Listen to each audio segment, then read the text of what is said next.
Oke, kembali lagi di channel Kopdar Mobile, dan kali ini kita kembali mereview atau lebih tepatnya user experience mengenai terminal atau device atau perangkat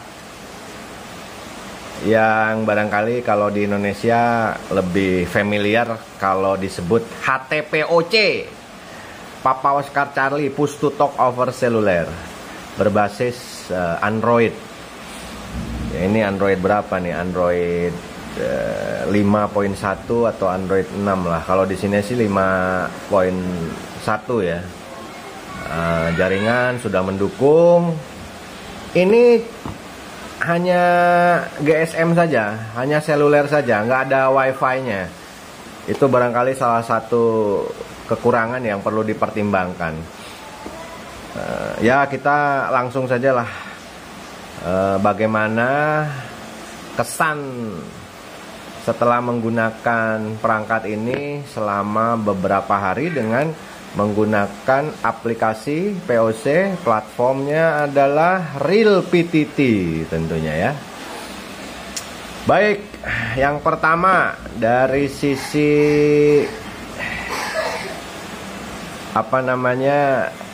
user interface. Nah, ini ya. Jadi karena Androidnya tidak full gitu kan, terbatas, kita harus menggunakan total control. Dan ketika pas awal terima itu dia ada aplikasi bawaannya yang cukup mengganggu dan cukup menguras baterai.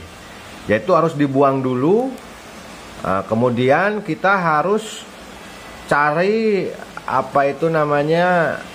launcher untuk Androidnya gitu kan, dan itu juga cukup menguras waktu dan tenaga berhubung kita tidak terbiasa ya. Kalau udah terbiasa main Android mungkin akan lebih mudah ya. Yang pasti intinya sebelum bisa digunakan 100% gitu kan, ada beberapa hal yang harus kita lakukan dulu. Dan termasuk ketika kita memprogramnya gitu kan, melalui total control. Ini nggak bisa diinstal langsung karena nggak ada Play Store-nya. Dan ketika kita koneksikan USB biasa ini ya, USB biasa yang biasa pakai ngecas itu bisa terkoneksi ke PC, tapi tidak langsung, harus disetting dulu Alpha, Delta, Bravo-nya, EDB-nya itu. Waduh, nah itu juga jadi pertimbangan. Kalau masalah build quality sih ya lumayan lah, sesuai dengan harganya ya, sesuai dengan harganya.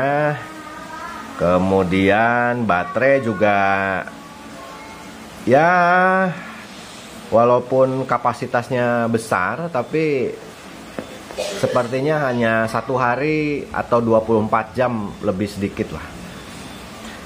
Oke, untuk kualitas audio juga ala kadarnya juga, baik mikrofonnya maupun speakernya. Kalau speakernya sih cukup kenceng, hanya saja sekali lagi sesuai dengan harganya. Tapi cukup lah, cukup untuk dijadikan terminal alternatif yang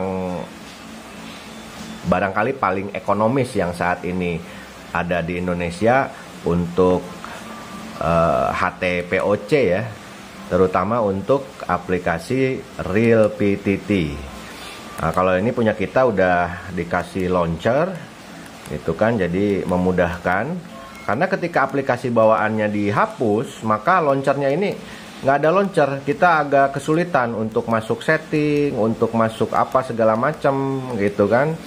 Nah, kalau ini udah kita program sendiri, jadi lebih manusiawi sekarang, lebih humanis dibanding ketika pas awal datang.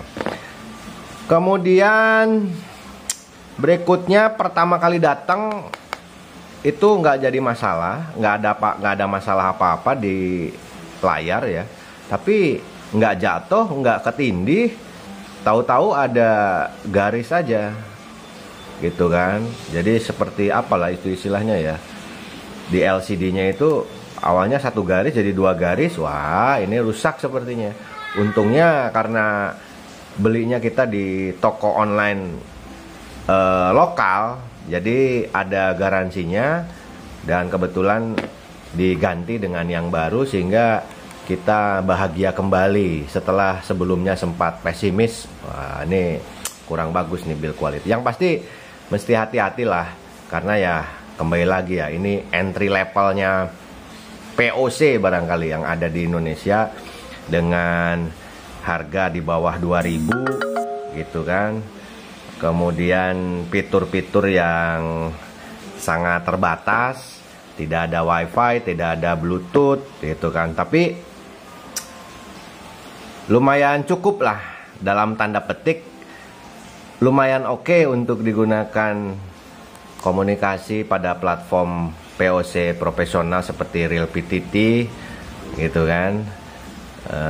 Tidak ada petanya juga satu lagi. Macam di Tokpod kan bisa ngelihat position, tracking position gitu kan. Oh, ini nggak ada tombol SOS-nya juga. Kemudian ini tombol 2 nggak ada fungsinya. Ini juga sayang, nggak bisa difungsikan. Kita coba install button remapper, tapi button remappernya nggak mau jalan karena dia roomnya ternyata hanya 2 giga saja. Jadi memang Androidnya juga Android terbatas ya, ini nggak full gitu. Jadi kita nggak bisa semudah seperti nginstal atau mengoperasikan smartphone. Jadi untuk siapakah ini? Nah, pada akhirnya untuk yang udah ngebet banget pengen punya perangkat POC gitu kan, cuma uangnya nggak cukup untuk beli Tokpod. Kalau cukup beli Tokpod, sebaiknya ambil Tokpod lah, menurut saya gitu. Tapi kalau seandainya udah ngebet banget, udah dah. Kalau nggak beli sekarang, apa adanya, waduh harus nunggu lama lagi nabungnya gitu kan. Ya, ini mungkin bisa jadi alternatif. Hanya saja harus siap dengan segala keribetannya dan harus siap dengan segala, harus terimalah dengan kualitas yang ada gitu kan ya, sesuai lah dengan harganya. Kira-kira itu saja. Barangkali ada pertanyaan silakan di komentar saja, kita juga gunakan ini kok gitu kan. Dan selama beberapa hari ini, setelah apalagi setelah di oprek-oprek dulu gitu kan, ya lumayan lah untuk berkomunikasi. Ini udah cukup gitu, udah cukup gitu sebagai secara substansial ya, secara substantif ini udah cukup gitu kan. Demikian. Oh ya, berbeda dengan Tokpod terakhir nih. Jadi dia tetap ya, kalau monitor layar dia tidak akan hidup. Tapi begitu transmit, nah kita coba nih, itu layarnya akan hidup. Walaupun menu daripada displaynya itu atau illuminate displaynya sudah kita atur agar tidak nyala, yaitu kembali kepada karakteristik perangkatnya. Kalau Tokpod kan di Real PTT ini ketika layar off itu masih bisa transmit. Kalau ini layar off, transmit, dia nyala sendiri layarnya. Begitu brother. Terima kasih. Selanjutnya silahkan kalau ada yang mau ditanyakan di komentar saja.